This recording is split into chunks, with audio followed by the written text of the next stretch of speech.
Agency meeting. And Mr. DeBra, would you lead us in the Pledge of Allegiance? I pledge allegiance.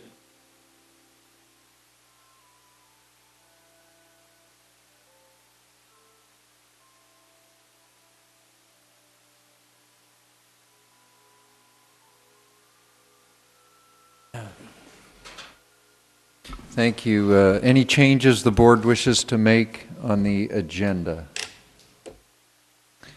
Seeing none, let the minutes show that two members of the board are missing and will not be with us, Mr. Brett Lee and Mr. Don Saylor. This is an opportunity for the public to make comments on any items that are not on the agenda. Do we have any public comments? Seeing none, the agency will adjourn to closed session to consider several items, and we'll report on those items when we return. We go in the room right out the doors there.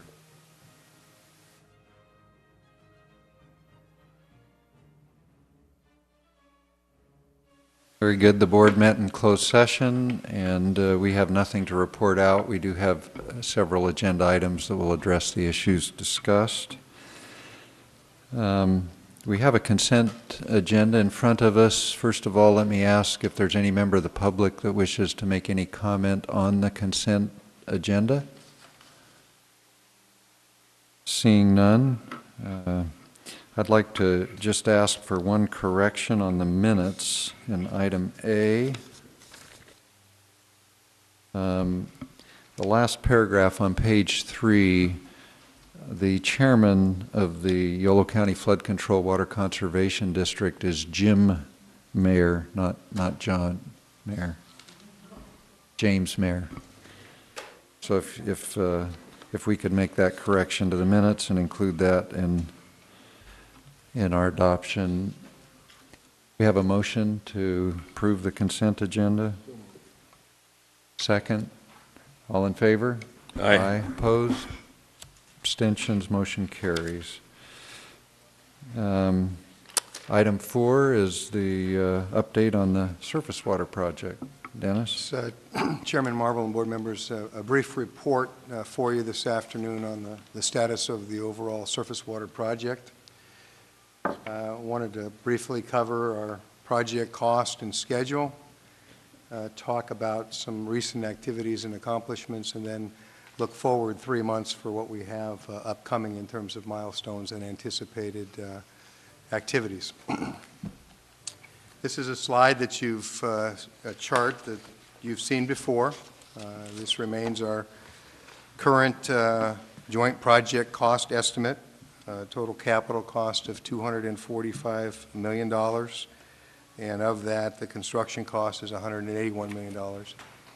And as we've discussed before, this is based on a project capacity of 30 million gallons per day, 18 million gallons per day for Woodland, and 12 for Davis. This is a schedule that shows the milestones that we're anticipating. I've highlighted the ones that are on the critical path. Issuance of the final RFP scheduled for December. Award of the DBO contract in September, and that will allow for overall completion in August of 2016. And again, this overall schedule has not changed. We have made some minor adjustments to some of the permitting activities. For example, the Army Corps of Engineer 404 permit has slipped slightly from what we showed you previously. However, even with this new date of February 2016, it does not impact the overall schedule. I wanted to take just a minute and talk about the financing schedule, the milestone schedules. You may recall at our last board meeting, we talked about possibly holding a financing workshop, agency-led, and having the cities participate. At that time, the board thought that we maybe should have separate sessions in Woodland and Davis. I subsequently met with the finance teams in both Woodland and Davis, and this schedule that you see on the screen reflects the thinking of both communities at this point. As we understand it, the City of Woodland would present a plan of finance to their City Council in January. We understand that the City of Davis is considering and may do a similar activity in January. We would come back to this board in February and just provide an update on the financing plans that are in place in both communities. City of Davis is scheduled for their special election in March, and the completion of the 218 process, the project, and the rates. As we understand their schedule, they would have a preliminary rating from the rating agencies about that same time. We would make a final determination regarding whether or not it makes sense for the agency to issue any debt in April. The thinking of the two finance teams in Woodland and in Davis right now is that it probably doesn't, but we want to revisit that and confirm that once we know what the rating agencies of the two cities are.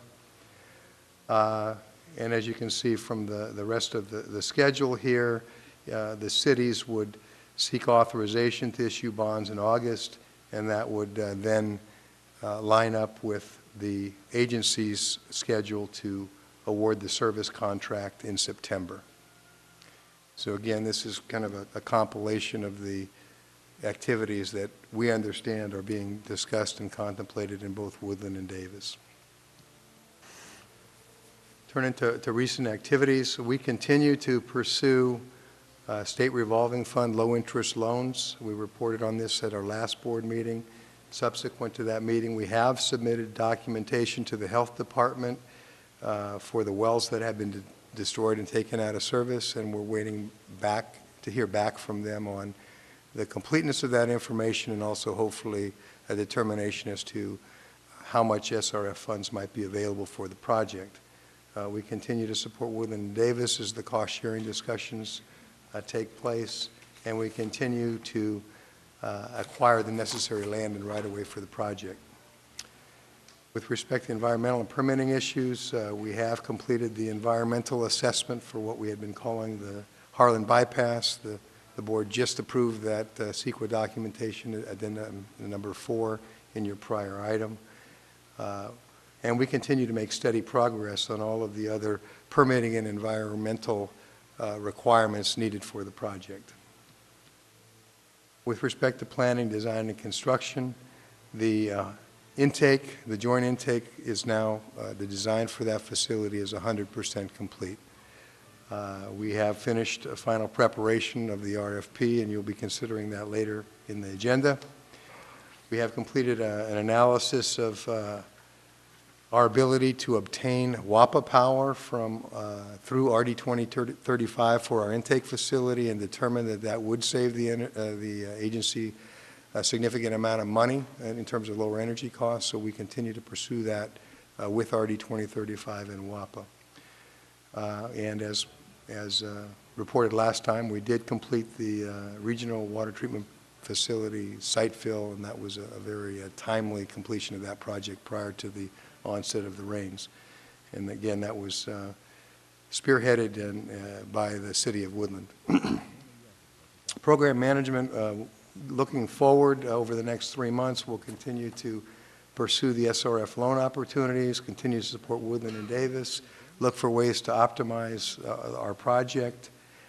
In Woodland, their aquifer storage and recovery work plan will continue to be implemented, and we are currently planning to come back to this board in January with amendments to the JPA to primarily to reflect changes in the cost sharing between the two cities as a result of the downsizing of the project to 30 MGD.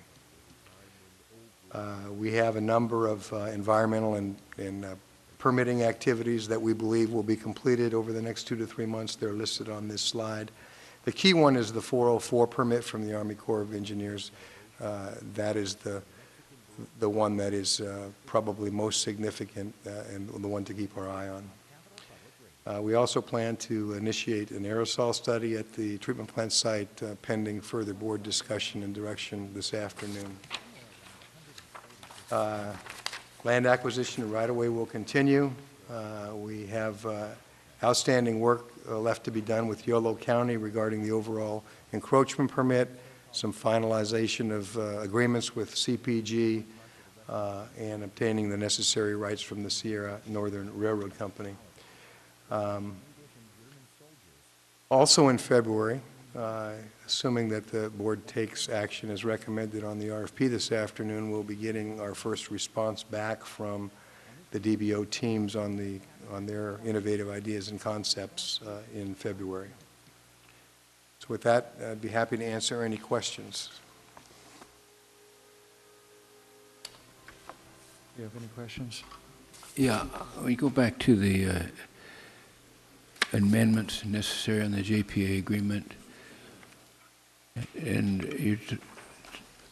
you spoke a little bit to the amendments with regards to the changes in the capacity, and are there other amendments that are necessary to that agreement if Woodland has to proceed alone?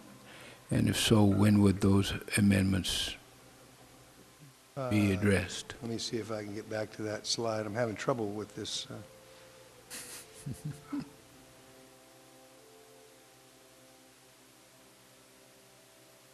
Yeah, there it is. So, yeah, amending the JPA agreement. We're waiting for final direction from the two cities, but as we understand it, there will be changes to the JPA that are necessitated by the new cost sharing, whatever that turns out to be.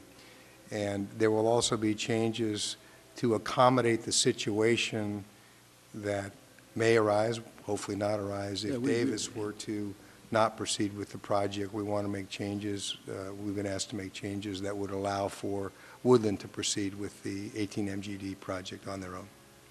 Those are the primary items that we've been asked to address, and along with some other incidentals. Timing? We're currently planning to bring a review of those proposed changes to this board in January. The way the JPA is set up is this board does not take action. Right. It would then go to each of the two cities for their consideration and adoption. Hopefully with the recommendation of this board. Oh, yeah, I'm just trying to get timing, because as you start getting into the bidding and the contracting and the elections, we just make sure that everything, is synchronized, for lack of a better term. Yes, thank you. I think the way that it's been scheduled, it'll allow for those changes to be considered and put in place, in advance of Davis's decision, and allow the overall progress on the schedule with respect to the DBO teams to continue.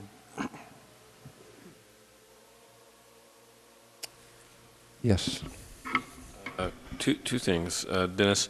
What on the site fill, and we put that in to get it ready, so to have more time to settle down. So does it just settle down all by itself, or do you go out there and jump up and down every once in a while? And do we get a report on how well settled it is, or are we kind of done there? I'm just kind of curious. We do jump around, but it's not having much of a, no. Actually, it settles on its own. As part of the site fill contract, we installed monitors, and so we have very precise instrumentation that's going to chart for us how quickly and how far the site is settling. And what typically happens is you'll see it settle, then what we hope to see is it level off, and that'll be the indication that it's fully settled. Got it. And then the kind of thing you mentioned right at the very, very end, where you mentioned that February will get any ideas for innovation and such that the bidding parties have. Can you remind me, how that works, and then those things would, get shared with other contractors, and then everybody would have a chance to bid on what they say they might do? So when we get into the RFP item, I had a little bit more detail on that, but I'm happy to wait till then, too. I just wanted to be reminded how the mechanics of that work and what we might expect to see and just how much attention we should pay at that phase. Okay. That's it for me. All right. I don't believe any action's needed. Thank you for the report. And we now have item 5, which I believe, Mr. Shanahan, you're handling for us. Well, many apologies for the technical glitch there at the end of the song. That was Franz Gruber's Silent Night in the original language, Stille Nacht. Thank you. For my staff report, I'll cover items 5A and B, and then when the board gets to consideration of the items, consider them separately. This is a public hearing item. But the, as shown on the aerial photo on the slide, and as mentioned by Mr. Deemer in his staff report, the agency has been proceeding with rights-of-way acquisition for various landowners. We have hit a logjam with one of the property owners, a Mr. Turner, who owns the property in red. The property in red, it's essential for our raw water pipeline to go from the new intake site, which is just there at the, on the river at the top right corner of the slide. And the pipeline then will come south onto the Old River Road, also known as County Road 22. And to get from that point A to point B, we need to cross Mr. Turner's property. And the, as explained in the staff report that's in the board packet, the agency has made efforts with the property owner to acquire the easement through an offer to purchase. We have not been successful in negotiating an amicable purchase of the property. Therefore, staff is recommending we proceed with an eminent domain lawsuit against the property owner. The staff report outlines the efforts we've made to contact the property owner and work with the property owner. It confirms that a notice of public hearing has been provided by the agency secretary as required by state law, and we have noticed for this meeting the public hearing concerning what's known as a resolution of necessity on the Turner property. That's a public hearing item, and we recommend the board open the public hearing, consider items, and consider any comments, and proceed to adopt the resolution of necessity. The second item, item 5B, involves a unusual strip of land there at the southwest edge of that red piece is what's known as Riverbank Road. Riverbank Road is an abandoned road that predates Interstate 5, and it was a major east-west road 100 years ago. And through what appears from the title research, there was an incomplete road abandonment of Riverbank Road, and the north half of Riverbank Road remains owned by Elkhorn Land Company, which is an old corporation that subdivided this area 100 years ago or so. And we have made efforts to try to track down this property owner, but this corporation appears to no longer exist as a current valid corporation in California. And we need to use an eminent domain lawsuit to, as a legal mechanism to acquire an easement across the Riverbank Road property there at the bottom of that red piece. And that would be the second item 5B on your hearing tonight. That's a separate resolution of necessity that staff also recommends that we adopt. There's more detail on both of these in the agenda packet, and I'll just pause here to see if the board has any questions before we move into the public hearing on item 5A. Questions? Questions? Very good. We'll open the public hearing then to consider, first of all, item 5A, which is the proposed resolution declaring necessity for and authorizing the commencement of eminent domain proceedings respecting pipeline easements in the property of Hugh Turner. Do we have any comments? Seeing none, we'll close the public hearing and bring it back for action by the board. If there's no questions, we'd entertain a motion. Second. All in favor? Aye. Aye. Opposed? Motion carries. We'll open the public hearing for item B, which is also to consider a resolution declaring necessity for and authorizing commencement of eminent domain proceedings respecting pipeline easements in the property of Elkhorn Land Company. Do we have any comments on that item? Seeing none, we'll close the public hearing and bring it back to the board. I'll move the item. You beat me again. Item's been moved and seconded.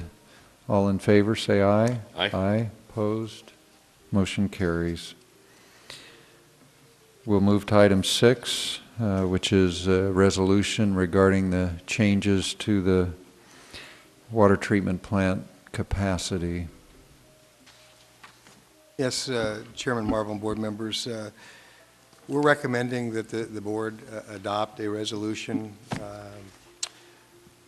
that confirms the 30 MGD capacity for the surface water project. As you know, the city has, the agency has water rights for 51.8 MGD. About a year ago, we had an initial project size of 40 MGD. Through a lot of work and review by both cities, it's been determined that the initial phase of 30 MGD will meet both cities' needs through the year 2035. So we think it's important that the agency formally adopt the 30 MGD as the capacity size.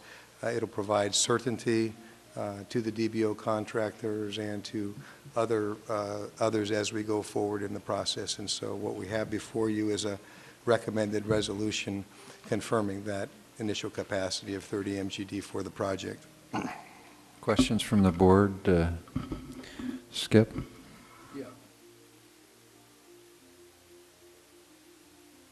Well, I have a question. I talked with Dr. Marble a minute ago when I came in. My question is actually between item 6 and item 8. So I'll introduce the question, and maybe the answer is when you get to item 8. And then in item 6 on page 1, it talks about the reduction of 30, but the maximum capability of 51.8 million gallons per day would be the maximum capacity. In item 8, it talks about a 36-inch pipeline. And my question has to do with the relationship between the 36-inch pipeline, the 51.8, the maximum ability, as opposed to the 30 million gallons a day minimum capacity. Just a question of relationship. Will the 36-inch pipe handle the maximum? And if we ever go there, or is that a different question? The 36 MGD pipe will handle the initial 30 MGD project. It'll also handle the anticipated 4 MGD expansion by Woodland in 2035. It will not handle the 51.8 if the capacity were to be expanded to that level. You'd need to put in a parallel pipe.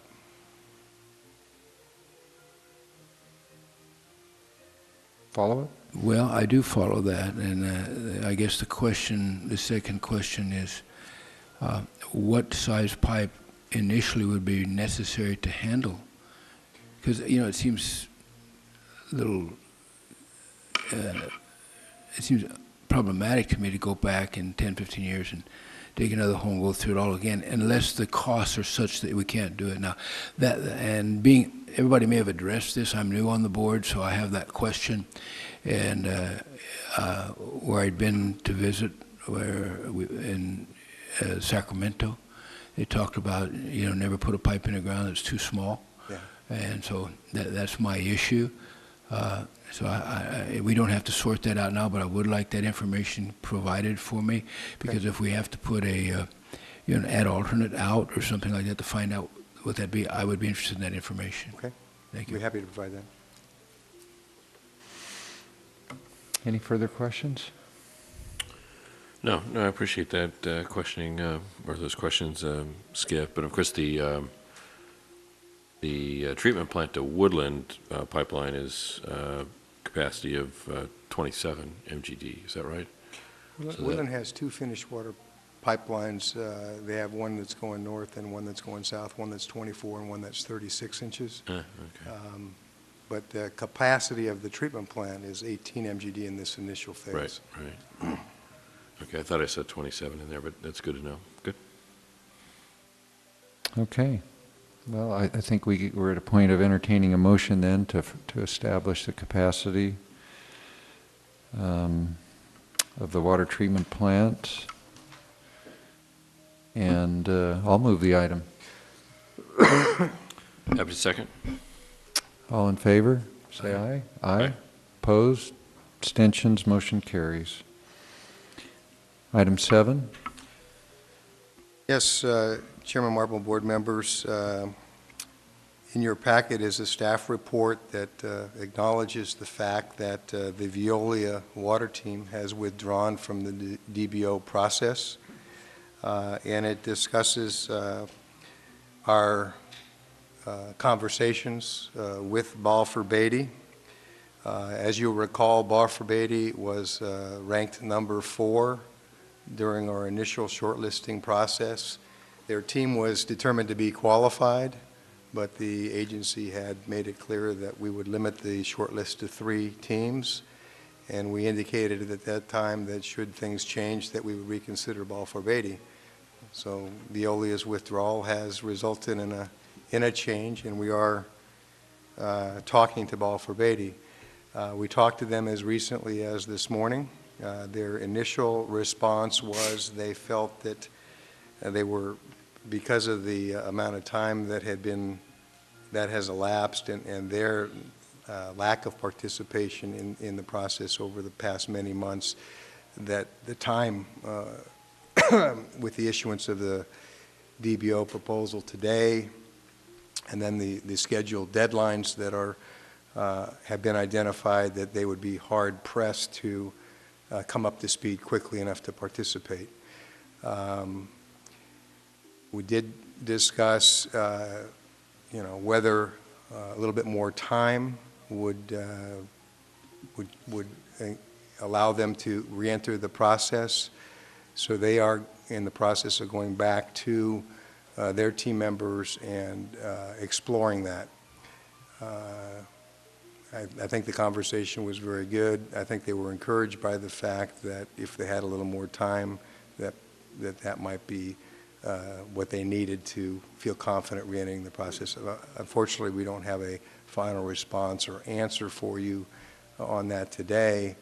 What I would suggest, the recommendation, staff recommendation, that is, if they are interested in re-entering, and if it takes a little bit of adjustment in the submittal schedules to accommodate that, we should do that. Given the fact that they have been through the preliminary screening process, they have been determined to be qualified. If they needed us to adjust some of those submittal dates a little bit to accommodate their getting up to speed, we think that would make sense, and we would recommend that we do that. Questions or comments? No, that sounds like a good approach to me. I think it's just incumbent upon us in the next couple of weeks just to empower our general manager to work diligently to accommodate Balfour Beatty if there's any way to do that. And obviously we want to make sure we do whatever we need to do to keep all the bidders in. Part of why we were hesitant to allow a 4th was that we didn't want to create a disincentive for the 3 who had been successful in the process. So I am disappointed that Veolia, who's had an opportunity to watch this process all along, while frustrating, it's been very clear what the timelines would be and so on. So I'm disappointed they're out, but I'm pleased that we've got that bullpen or whatever we called it before ready, and so I hope we can bring them in. So. I think we'll keep working to that end. Any other questions? Very good. Do you need any action from this board?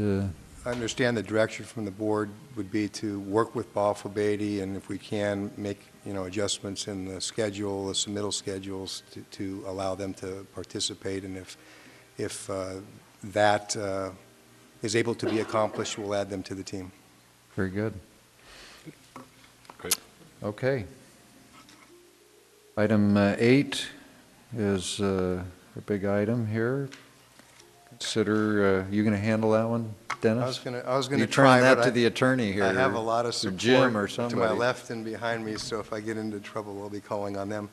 But this is the RFP, quite an impressive document. So what I was going to try to do is kind of just walk through it very quickly and highlight some of the You weren't going to read it all key to us now, were sections. you? Hopefully not. No, no. We've all had the opportunity to peruse it to our Yeah. heart's content. So this hopefully will be brief, but I thought it important just to put it in context for the board as we go forward. So the recommendation is to issue the RFP to the pre-qualified teams tomorrow. Based on the direction that we just received from the board, that would be the two teams, the CH2M Hill team and the CDM United team, and possibly Balfour Beatty, depending on our subsequent discussions with them. The RFP, we refer to the RFP, but it actually has quite a few components. There's the request for proposals, which has instructions to the bidders. It has discussion of the initial concept submittal. And Director Cravoza, this is what you were getting at, and I'll explain it a little bit further. And then following that is the price proposal, the fixed price proposal process. There's proposal forms that are included in the package, which requires the proposers to provide design and cost information. And there's also a draft service contract, which lays out the agency's expectations as to the actual contract that would be signed. It's in draft form, and as we go through the process, select the preferred DBO team, that will become a final document through the negotiation process. We have appendices that provide project details, design, construction, operation requirements. There's reference documents that require each of the DBO companies to comply with the reference documents. And then there's a fair amount of background documents that we provide for informational purposes, things like soils reports and items like that. This is the procurement schedule, and Director Cravoza, this is where I think we can get into your question.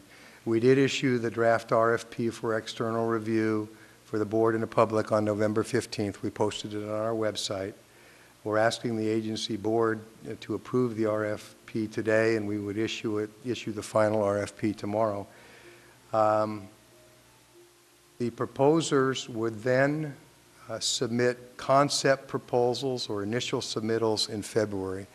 And this is the opportunity. In the RFP document, the agency has laid out what we call a benchmark project. So this is the size of the various facilities, the type of treatment processes that we envision at the treatment plant, the standards that we expect would be met.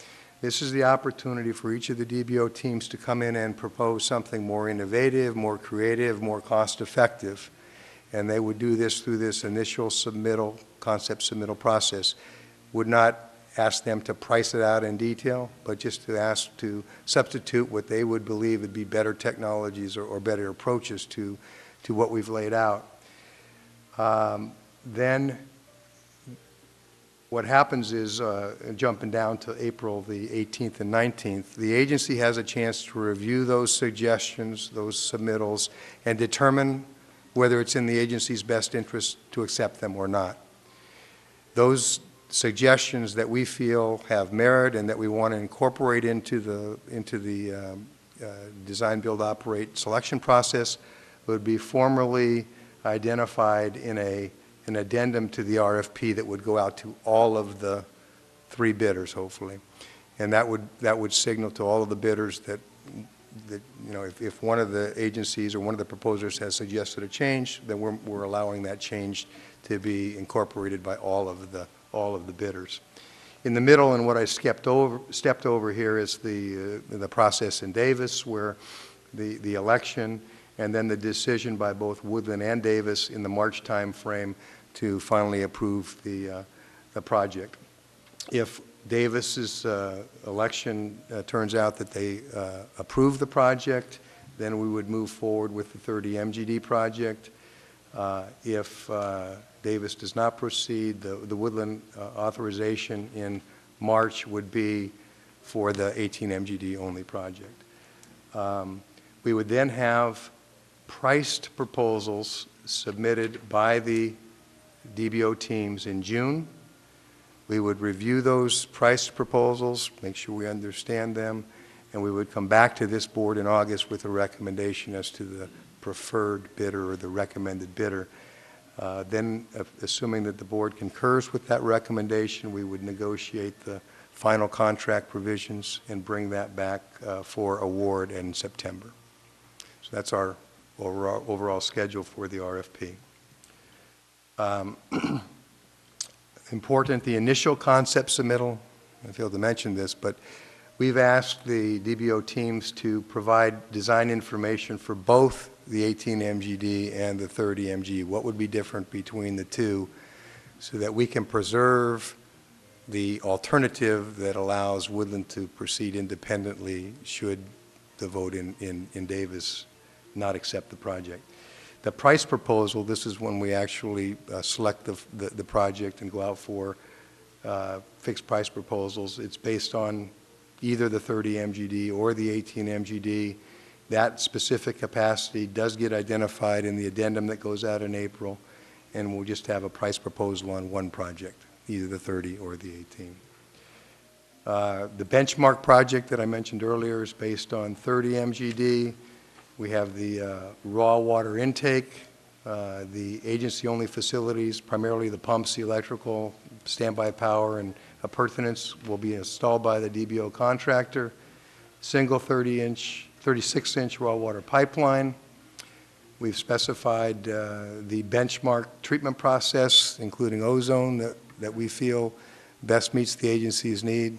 Again, during the concept phase, we'll invite the DBO teams to comment on that. And then we have the finished water pipelines, a single 30-inch line in Davis and two pipelines, one to the north and one to the south in Woodland. Also in the RFP are water quality performance requirements. They have to meet all state and federal drinking water standards. In addition to that, there are requirements for water quality parameters that are not necessarily regulated but are more considered emerging contaminants like trihalomethanes, haloacetic acids, disinfection byproducts, those types of things that we want to make sure we're minimizing through the treatment process. There's provisions for liquidated damages, options to terminate if repeated violations occur, and there's also incentives for superior performance. With respect to water delivery, the way that the contract is set up is that the city can order a certain amount of water every day and that they can adjust those orders twice during the day. At our last board meeting, there was discussion about energy efficiency and how we were accommodating that in the proposal. So we've spent a fair amount of time thinking about that and improving the energy portion of the RFP. There's basically three components to that. First, the proposers will be asked to present an energy efficiency and cost savings plan. And in that plan, we're asking them to address how they'll maximize energy efficiency, utilize off-peak energy, look at things like solar energy, those sorts of things. And that plan would be reviewed, accepted by the agency, and then incorporated as a contract obligation in the actual service agreement. The second component is a guaranteed maximum energy usage. As part of their fixed price proposal, they're going to have to guarantee a maximum energy usage. And that's important because we're going to take that number and then we're going to put it into the evaluation process when we calculate the life cycle cost. So the lower that number, the more favorable their life cycle cost analysis will turn out. And then finally, we've included a provision where if they come in and use less energy than the guaranteed maximum, the agency would share those savings. So if they come in, 10% less than their guaranteed maximum, we would split that savings with them. So we think this package, provides opportunity for innovation, for minimizing energy use, and for also guaranteeing that the agency's costs are capped. We have a local employment provision. This has been discussed previously with the board. The DBO contractors are being asked to submit a local employment and contractor outreach plan, and their plan will be reviewed and discussed by the agency, and then that plan will also become a contract obligation of the company. Selection criteria. The way that the proposals will be evaluated is on a present worth cost analysis, is based on a net present value. So the analysis will include both the capital cost for building the facilities as well as the long-term operating costs. All those costs will be brought back in a formula to a present worth value. In the RFP, we've defined the parameters we'll use for the analysis, the interest rates, various energy cost escalations, terms, et cetera. So it's a very clearly laid out formula that will be used to evaluate the proposals.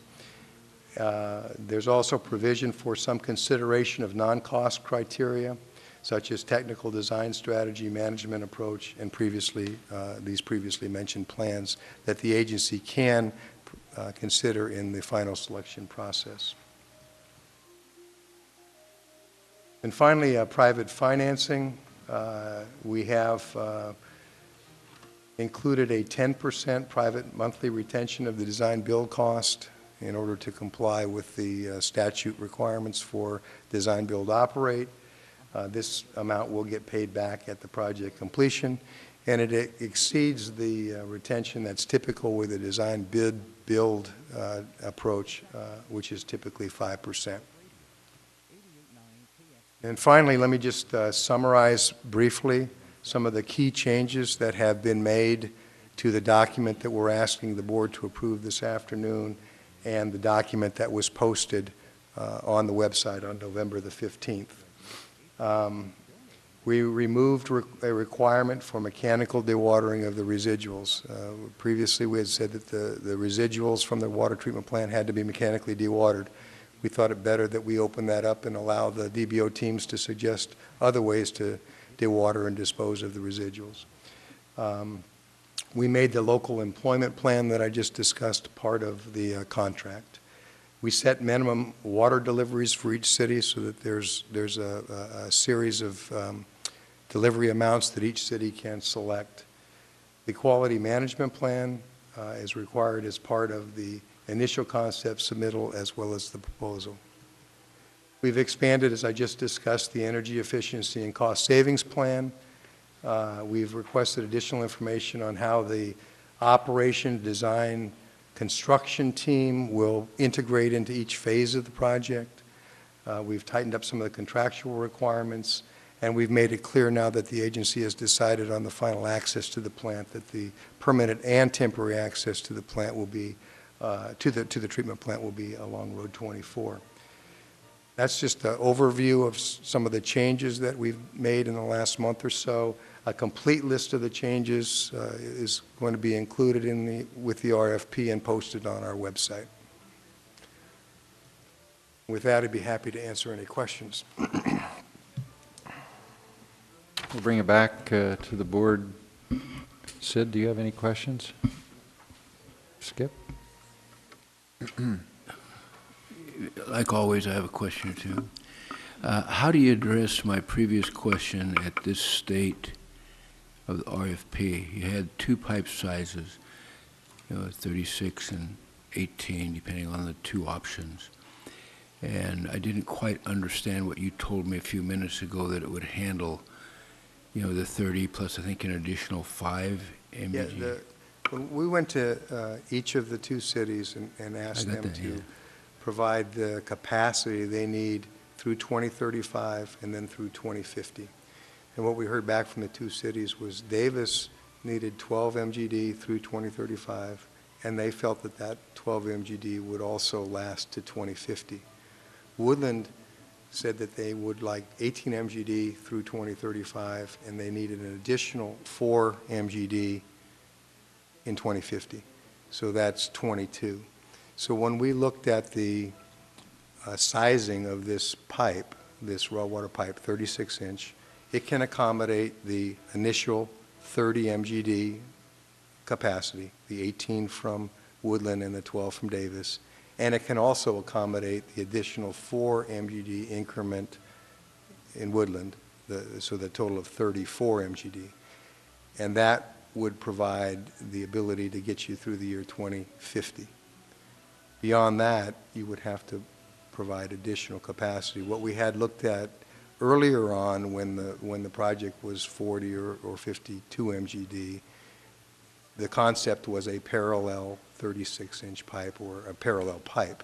And the thinking was, parallel pipe, it would be better than one large pipe because then you could take one out of service for maintenance and vice versa, or you could turn one off during low flow periods, low delivery periods.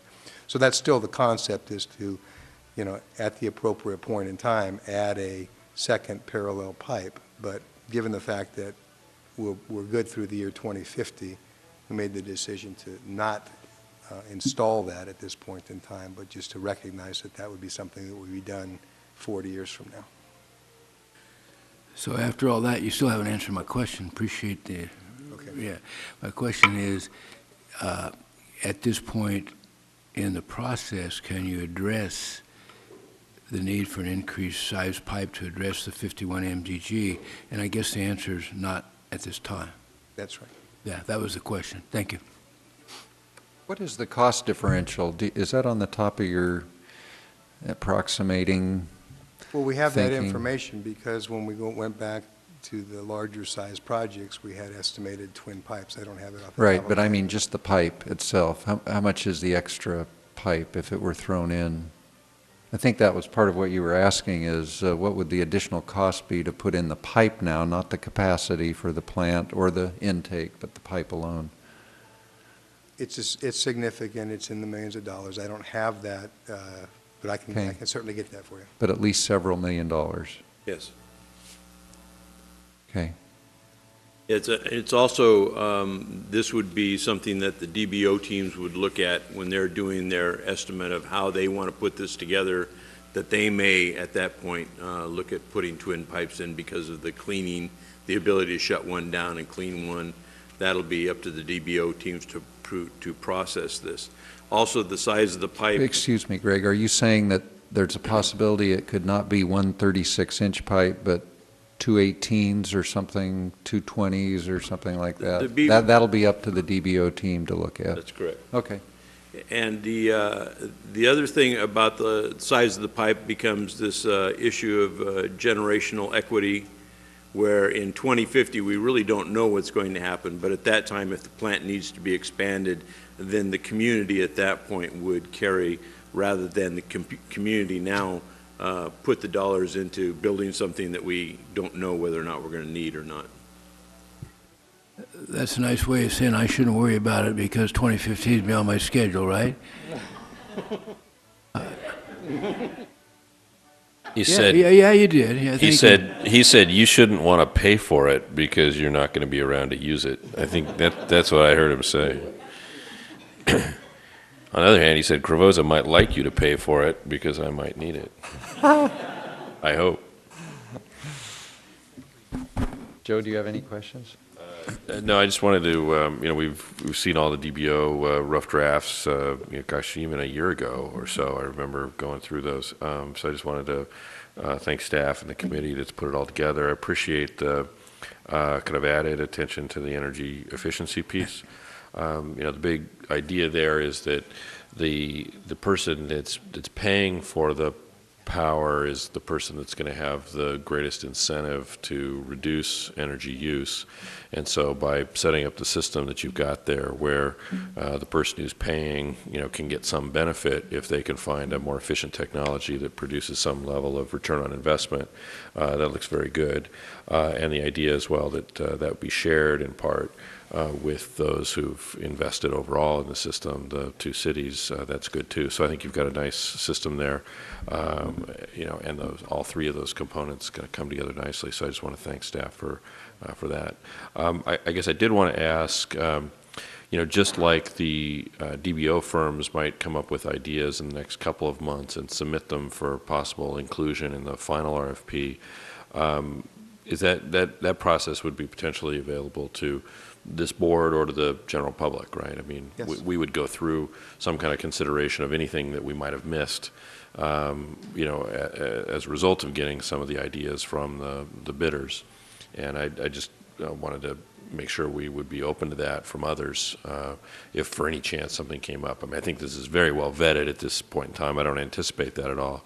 But I think that that's important to acknowledge at this point. Yes. No, that's a great idea.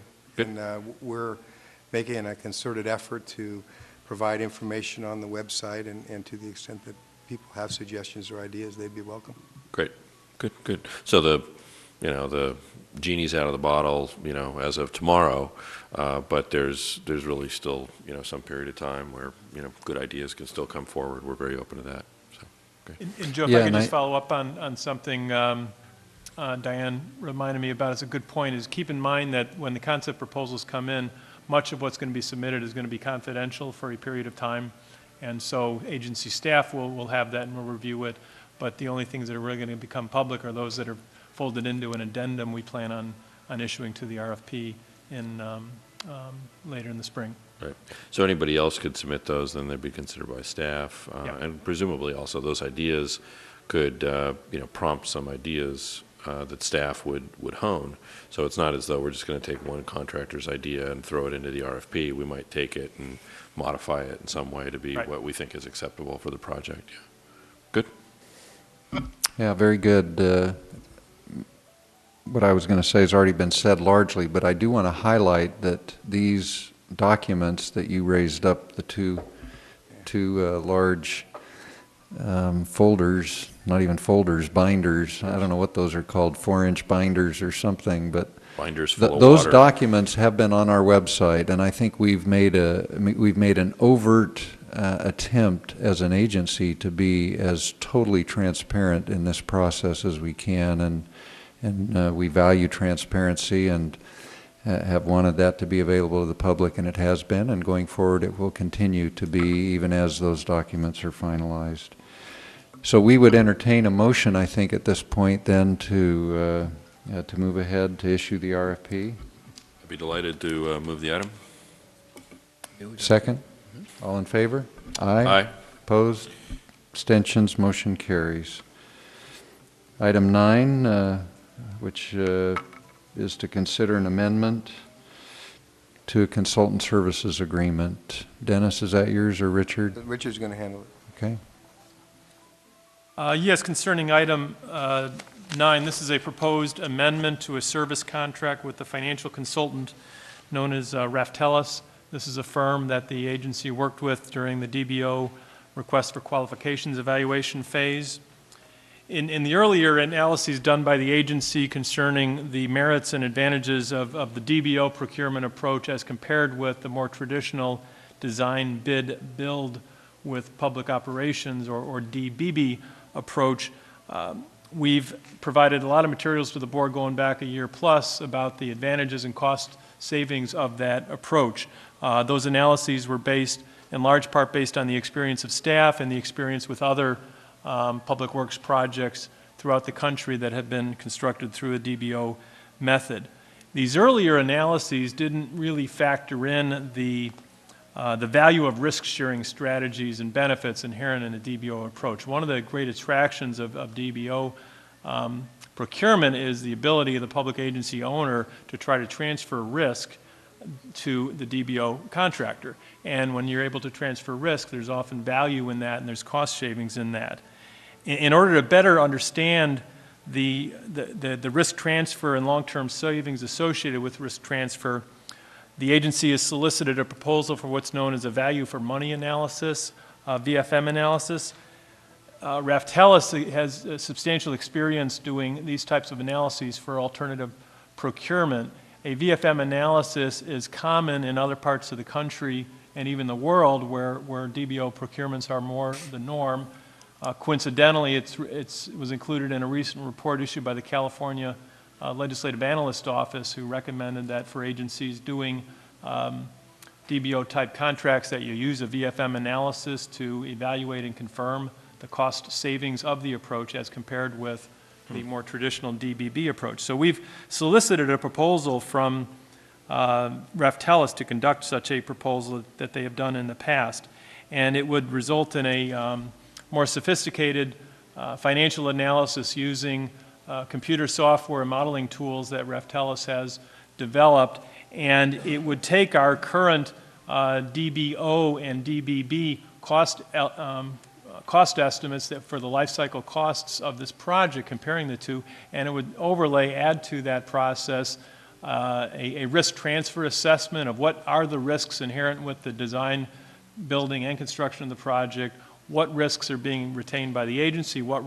risks are being transferred to the DBO company, and what's the value and cost of that. And they've developed a methodology to fold in the value of that risk and to develop a more refined analysis that's going to compare your DBO cost compared to your DBB cost.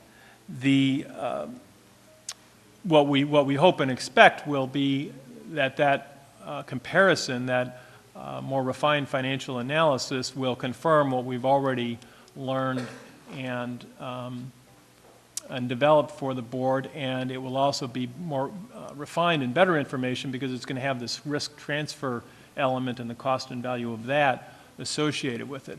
It will also be a very helpful tool because the initial VFM analysis will be based on the cost estimates that we've generated to date.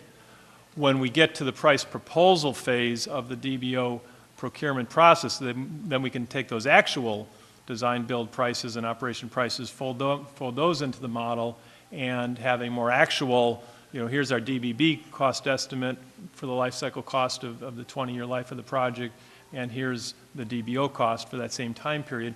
And we're hoping in doing so, we're going to provide better information to the board of directors next late summer, early fall, when you're going to be called upon to make a decision on whether or not to award a contract to the DBO team. The model also provides helpful information this is a negotiated process with the DBO companies, and oftentimes the negotiations involve factors that involve risk and involve risk transfer to and from the owner and the public in the private contractor. And having this analysis will help us better participate in those negotiations and try to put prices on certain proposals that may come at the agency from the DBO teams. So in your packet is a staff report and a proposed contract amendment that staff recommends. The price for this work is $46,480. There's not a specific line item for this item, so staff's recommending that it come out of the contingency, and there is adequate money in the contingency to cover these costs. So with that, we recommend approval of the amendment, and I want to see if you have any questions. Any questions? I do have a question. I mean, I guess I really liked what you said, Dick, at the end, which was that this could be particularly valuable as we get to the negotiations with each party after the bids come in. But I didn't quite get the value at this stage of, though I'm not opposed to it, but of comparing it to design bid build, which we've decided not to do. I mean, are you actually saying that if this analysis came in and showed that design bid build was, almost equal, and then crazy things happened in the DBO process, this could actually lead us to rethink that? Or we certainly don't expect that to be the result. We expect the result of the initial baseline information to confirm what we've already learned and may demonstrate even stronger savings because it'll have this risk transfer value folded into the analyses. Yeah. But worst case, if it did indeed come back and said, we've taken a look at this and we hire this independent third-party consultant who comes in and says, you were wrong, then that's good information to have the sooner rather than later. We really don't expect that, but that's information we would want to know. Right. So, I mean, it kind of feels to me like the vast majority of benefit here that we expect is on the second part of what you were talking about. Right. With, a small sliver of it Yes. helping confirm what we know. And it's more a case of sort of putting the model together, and so the model will be put together, available, and these spreadsheet models, and once the model's developed, you can always just kind of, plug and play with the numbers, and so as we learn new and better numbers through the process, then we can input the better numbers into the model that'll be generated this winter. All right, okay. My only other complaint would be you're sounding preciously close to an engineer talking here, so I'm just kind of trying to calibrate that it's coming out of a lawyer's mouth, but I guess That's a serious concern. That's what happens when you get you guys together, so you spend too much time together. All right. Yeah, I thought it was unique that the LAO's office had just issued this report Yep. encouraging this type of analysis to be done. So I'm all for it, and I'd second the motion that's already been made by Director Davies. Any other questions or comments? If not, all in favor, say aye. Aye. Aye. Opposed? Abstentions? Motion carries. Now the microbial aerosol study. You want to take item 10? Yes. The staff recommendation is to move approval of a consultant service agreement with Kleinfelder West to conduct a microbial aerosol study. The Kleinfelder team consists of Kleinfelder and UC Davis. UC Davis will play a prominent role in the study. The reason for the study is the health department has asked for assurances that microbial aerosols will not be transported from the wastewater plant to the new water treatment plant site. So this study will provide that review and documentation, hopefully confirm that there are no aerosols making their way to the site. That's the primary purpose of the study. We went through a very rigorous RFP interview process. The Kleinfelder UC Davis team was ranked #1. We found their proposal to be very responsive. Their willingness to meet our schedule and our needs very helpful. And so the staff recommendation is to award this contract in the amount of $159,765 to the Kleinfelder team. Questions? Seeing none, I'll make a motion to approve the item. I'll second. Any further discussion? All in favor, say aye. Aye. Opposed? Abstentions? Motion carries. Anything, Dennis, that we can't read there that we should be aware of on the board long-range calendar? No, I think we talked about the JPA amendments coming back in January. We may have additional property acquisition issues for the board to consider at that time as well. This is provided primarily for the board's information and provide an opportunity for you. If you see anything that we've missed or that you want to have scheduled, an opportunity to let us know now or whenever. Okay. Seeing none, we'll move to correspondence. Do we need to accept this correspondence? I know we all saw it last time. I think it's just an informational item. And any report from the Technical Advisory Committee? I might just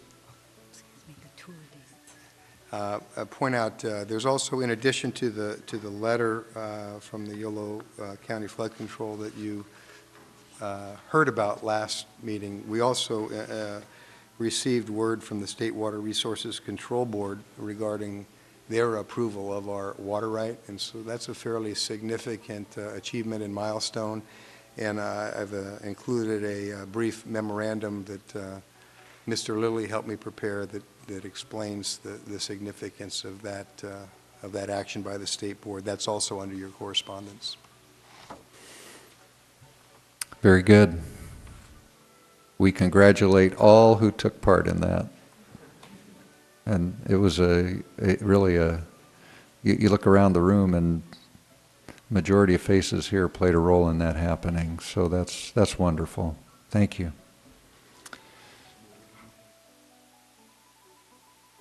the end. Technical Advisory Committee, anything to add here? Nothing to report at this time. Quiet group over here. Okay. I did have one more staff-related item to bring to the board's attention, if now's the appropriate time. We had a tour of the project last week. It was very, very successful and very informative. The folks that were on the tour really appreciated it. The other thing that happened is in our sending out, soliciting interest in the tour, there were a number of people that we talked to that really were interested in taking the tour, but they weren't available last week, and they asked us, you know, could we possibly be considered for another tour date. So we've tentatively identified 2 additional dates, Thursday, January the 10th in the afternoon, and Friday, January the 18th in the morning, to schedule additional tours. And our plan would be, with the board's concurrence, to let people know that have contacted us and expressed interest that those dates are available.